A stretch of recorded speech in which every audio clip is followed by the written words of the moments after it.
Good afternoon. It is the 29th of August 2025. It's just a recap of my NASDAQ short trade from this afternoon or the morning session in the US. I'm going to try and keep this brief. This is as much for me, but also to explain to some of the guys, or hopefully help some of the guys in the group understand what I do. Etc. All right, okay. So like the way I do with the DAX, I need to filter out and kind of get an understanding of the scenarios that are in play, right? So what we got here is our Asia session, right? Here's our London session, and this was New York forming. I started discussing it in the group as the formation was taking place, the opening range. And as we can see, Asia went short and was true. London went short and was true, which is shown up here in the indicator. I've decided to peruse and try and study VPA, volume price analysis. That's an anchored one. And I have a fixed one over here, which is based on the video that Imre kindly shared. All right, so okay, so I feed that data, those data points into the database, right? So short, true, obviously I make sure the right asset is selected, and then I need another data point. Now I'm missing two potential data points out of Asia and London. That's fine, it happens, but we usually do get some kind of break. So what I mean break is a break, you know, the model status of one or the other may break, right? But we short, true, none, short, true, none. So you kind of keep an eye on that, right? Let me just turn the EMAs off. So we're here, right? I'm waiting now to you know, how's New York 1 going to show its hand, right? Okay, and we went long. So I've got long in here, and I mean, I would have done this before. I would have war gamed out, right? I would have gamified it. I would have looked long, and I would have looked short, and then at some of this other data points up here, higher day, lower day. How does it look against the previous day? How's it looking against the Globex, right? I think I communicate that in the group. We'll go through that in a moment now. But we are long, right? And so straight away, I can see that there's a 68.28% chance of Asia returning to the other side, and we can also see here that there's an 88% chance of this London low being hit in this scenario, right? So I've got two decent statistics, probabilities below us, right? And from experience, the false trade, you always got to try and be a bit careful, because depending on how this structurally goes, and what higher day, lower day data might be telling us, sometimes you can go up before you come down, hence a bit of caution, and that was reinforced with this particular candle here in how we went long. So I'm watching, and pretty much as time's going by, I look at this 10-minute range before.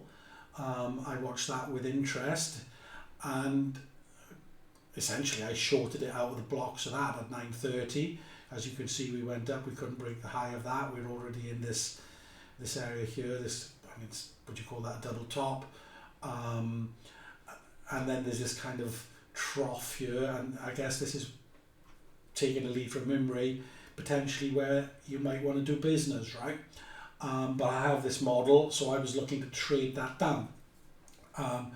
So I enter short right here, and as you can see, we go false pretty quick, and some, right? It was a lot of momentum there, but let's look at this data, right? So previous day is down here, right? And Globex low, well, it would be the same as London, right? So okay, so I'm wargaming out false, and also I'm doing this in real time as well, right? So look at this previous day. So we have a 61% chance of hitting the previous day low. We can see this 89% chance of the London low, which is of the Globex low, which is aligning nicely with that once we've gone false. So it's kind of a cascading effect. Now, what I've also got is raw data in a Power BI, and I can drill down to that in more detail, look at confirmation time, etc., etc., etc. We can study the price models of what that's giving. We can look at from a model perspective and even project that into the future, which helps me. And then here we got like higher day, lower day data, and we can. So this is important here. There's going to be some kind of push down, and obviously as soon as we take the London low, that stat. It's been achieved, right?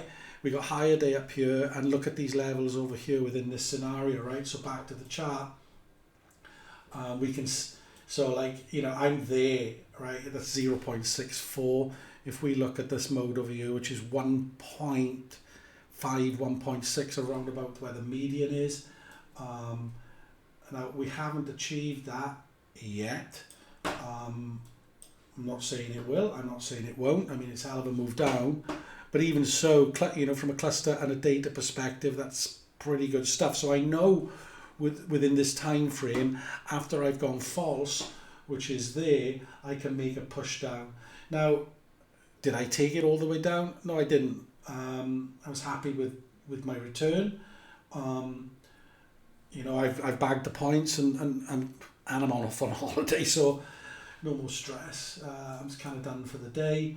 So that's the trade. And from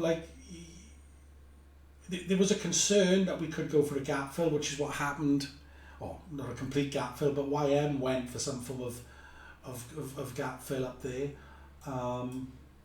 But yeah, that's the basis of it, right? So I use this trigger point of kind of, we can see accumulation, whatever direction.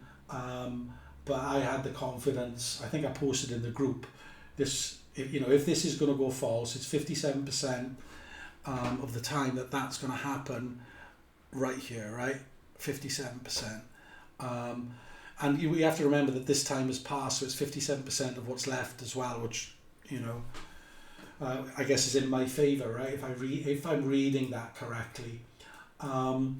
So yeah, that's it. I mean, where do we go from here? I'm going on holiday.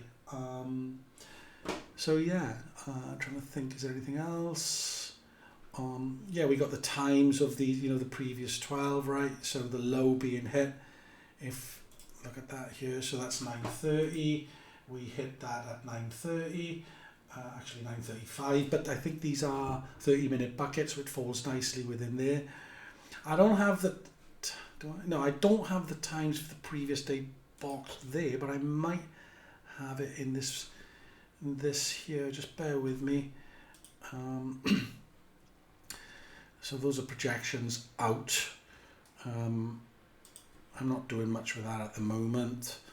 We can see some settlement midnight. Okay, so we were looking, what did we want?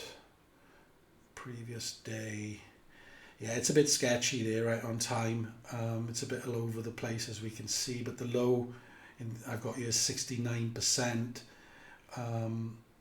So that would be last night. It's just the way that Power BI works. So I'm guessing 9:30, right, in that time frame. 9:30 to 10. When did we hit the previous day low? We hit it bang on within that time frame, right? So I mean, this is all the data points I'm currently working with. For those who are interested in that, I can actually zoom in and study it from a session perspective as well. So this is just London. London. If we go to the next one, we can study New York too. So I can start removing certain data points, but I can look at what the extensions they set out, the potential times of that, right? I can study it from, potentially candle color. Okay, I want to go on holiday now. Thanks, guys. You take care.